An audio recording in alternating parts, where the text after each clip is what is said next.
Welcome to PLZ Soccer's fixture preview of the SPFL. We're joined today with Peter Martin and Tam McManus. Tam, you missed us last week. What happened? I did, sorry, I was late coming in, but I see Hugh filled in the extra 47 and a half minutes with his two questions. Yes. He added in an extra word or two.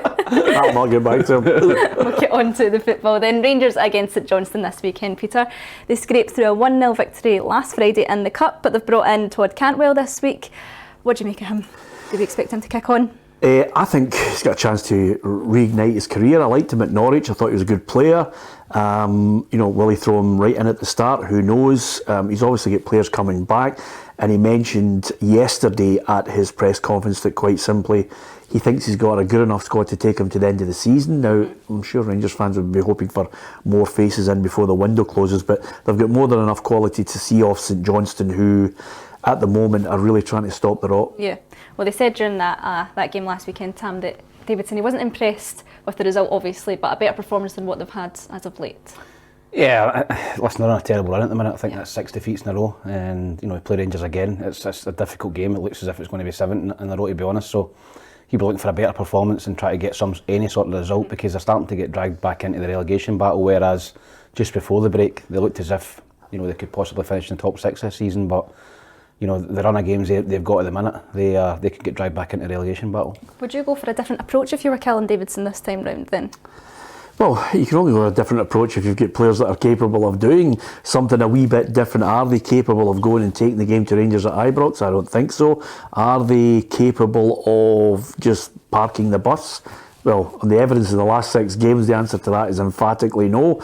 The best bet for St Johnstone is nick a goal and then try and ride it out. Sometimes if you nick a goal too early, though, at Ibrox or Celtic Park, you're goosed. So I just can't see any plan A, B or C working for them. Right, what are we going for then, this one? I'm going for Rangers to win it comfortably. I think they'll win it by a couple of goals. Right, scoreline to be exact? 2. 3-0. 3-0 Rangers. Going for right, Hibernian and Aberdeen, Tam. This is a game they both must win. Yeah, it'd be interesting to see what sort of team Hibs put out. Obviously, we know that Porteous at the minute is still down and talking to Watford and Nisbet. Is he going to Millwall or not? That's in and that could be off. So I don't know what sort of team Hibs are going to play. I don't think there's enough time for them to get players in. So Aberdeen need to bounce back from a horrific result at Darvel. I think that Jim Goodwin's been given the stay of execution. If he doesn't win, I think he'll get the sack. He's under unbelievable pressure. That the statement just kind of heaped it on him as well. So it's a very difficult game to call for me, but I'm just going to go for Hibs with home advantage to nick it 2-1, and unfortunately I think Jim will be out the job after it. Well, just speaking of that statement then, what does that say to the fans, Peter, that they're giving him one last chance to turn it around? Listen, there's a million and one journalists and pundits who can flip it any way you want. Some journalists say managers need a bit of support because chairmen are quick to fire the gun, and we've certainly witnessed that, especially at Hibs. So Dave Cormack's had a word with them. They've got a panel of people who discuss his future. He's there. He's in the job. If it's day by day, game by game, it's not ideal for him.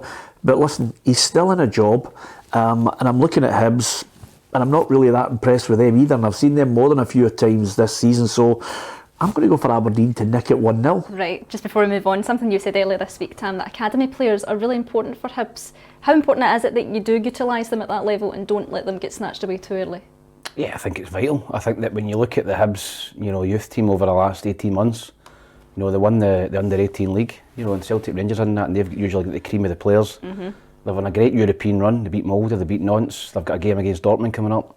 They've got guys like Laidlaw, who scored 20 goals in 16 games. Josh O'Connor, Gary's boy, which makes me feel very old. He's in and about the team as well. He's playing really well. They beat an experienced Livingston team the other week. These guys are, you're never going to know if they're ready unless you throw them in. Yeah. And I think this is a perfect time. Nisbet could possibly be aware. If he doesn't, he probably won't play. Put a couple on the bench and maybe give them 20-25 minutes at the end and see what they've got. The fans will get behind them. Yeah, well, he said there's no pressure on them. He said in his press conference there will be at least 5 or 6 academy players in the squad, if not on the bench. Well, I think that's the only way for me that Lee Johnson buys himself time is by playing the young boys. I think the fans would get behind him, if he starts to blood young players. If he keeps playing the players that he's signed or he's supposedly signed, then I think I don't think he's going to win a job long.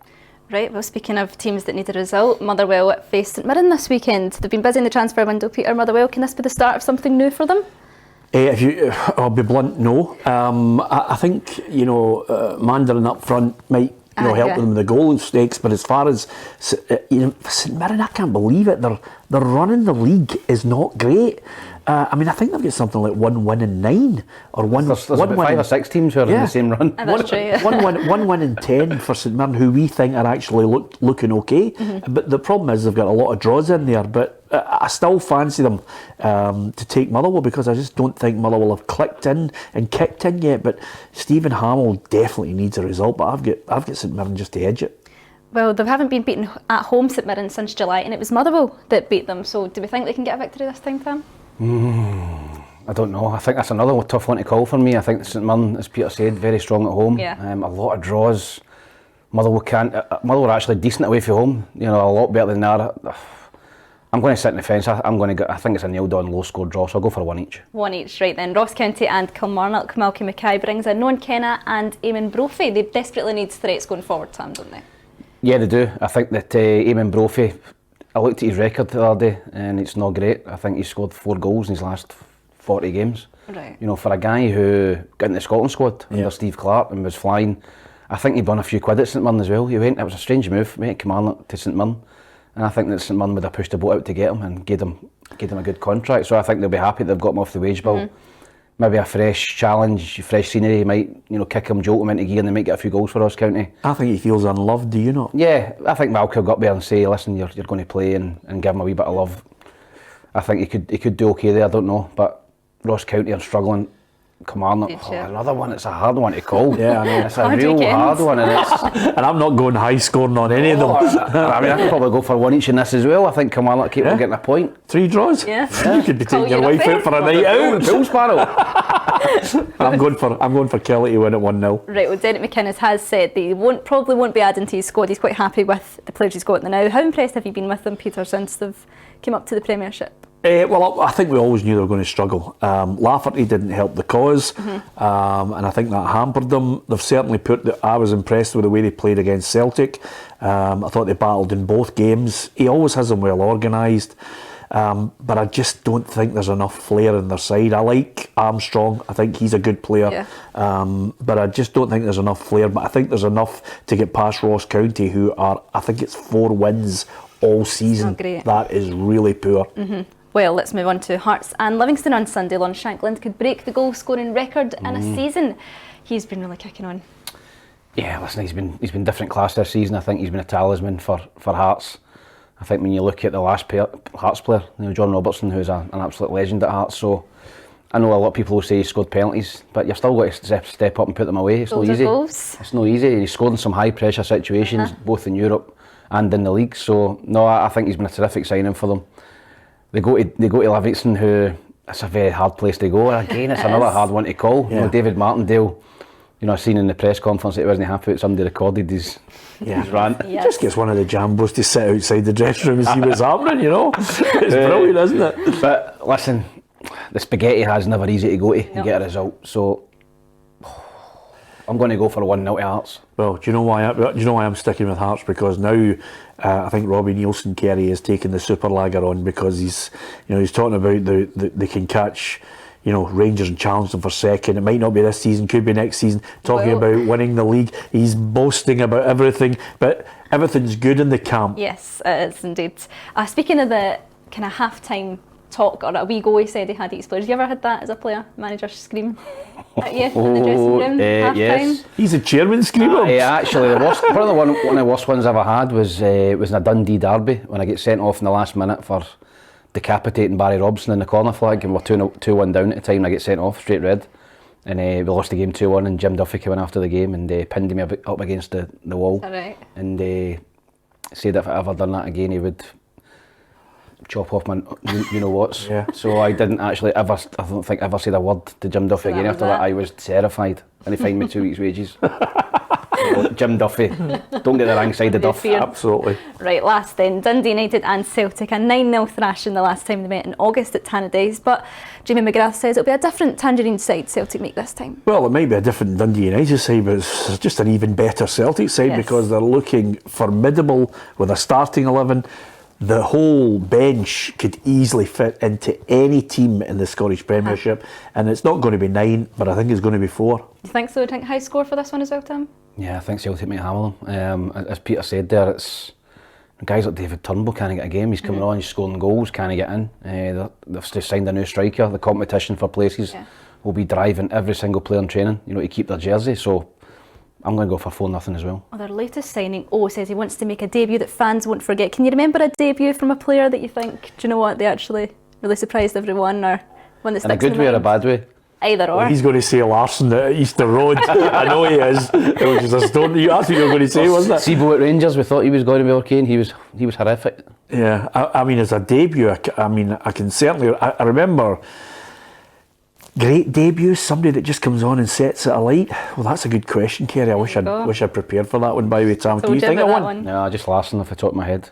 Yeah, that was a howler. Imagine social media was about when Larson done that. I can Get him remember- out, he's rubbish, he's Well, crap. Lubomir Moravcik's debut in an Old Firm game, he scored 2, put his hand up in the air, the place was going bananas, and he was wondering what all the fuss was about. So, debuts, scoring goals. You must remember somebody at Hibs. Good or bad? I can remember Didier Agath's home debut. His away debut, he went round the goalkeeper at Hearts. We drew 0-0 on his left foot. His left foot was the worst left foot you'd ever seen in your life, and he trundled it and then get back and cleared it, and he was getting slaughtered. And then the second game at home, he ripped Dundee United apart, scored 2 the following week, scored 2 against Dundee, and then he went to Celtic for 50 grand. He played 3 games for Hibs. He'd only signed a 3-month deal, and Alec McLeish wasn't sure of him, and because he was terrible in training, but what a signing for Celtic. Yeah, Well, there you go. It just shows you debuts don't mean much then, do they? yeah, absolutely. Moving on to the quiz then. We've got a different competition this Forgot week. Have about you it two this ever been up against each other in the quiz? No. No, right then. Hopefully you've not seen the answers on Yeah. this. Hope it's not like the quiz in the night out where he just blatantly cheated. You remember? Competitiveness, Yeah. ripping at him. Yeah. Right, we might get that today. Right, here we go then. How many goals have St Mirren scored this season in the league, rather? Oh, how many? 23. Is it closest? Closest answer wins then, yeah. 26. 22. Got it, 1 out. 1-0. Sorry, Tam. Which former Premiership manager has been linked with the Wigan job this week? John Maloney. Yes. Indeed, yes. Right, how many Japanese players now play for Celtic? 6.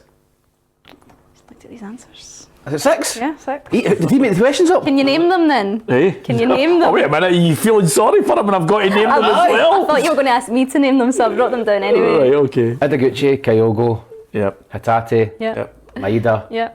Iwata. Iwata, and the centre half. Kobayashi. Yeah, well done. Okay, Aberdeen head to Easter Road this weekend. What was the score the last time they met in Edinburgh? Oh, jeez. 2-1 to Hibs. 2-0 to Hibs. Was it? 2-1 to Hibs. Both wrong. Was it 3-2? Was it? Was it 3-2 to Hibs? 3-0 Hibs. 1-0 Hibs. Oh, right, okay. What has scored? Right. And lastly, Rangers have expressed interest in midfielder Nicholas Raskin, Standard Liège. which Belgium. Did he make the questions up? he never actually asked that and done these himself. Next to Rain Man. Yeah, See through screen. Right, that's us. We'll be back next week with another round of fixtures. But don't forget, you can join Peter and Tam later on today on the Saturday Football Show 4 till 6. They'll keep you updated right across the Premiership and Championship. We'll see you next week. Uncensored, unbiased, unmatched. The Football Show on PLZ Soccer's YouTube channel.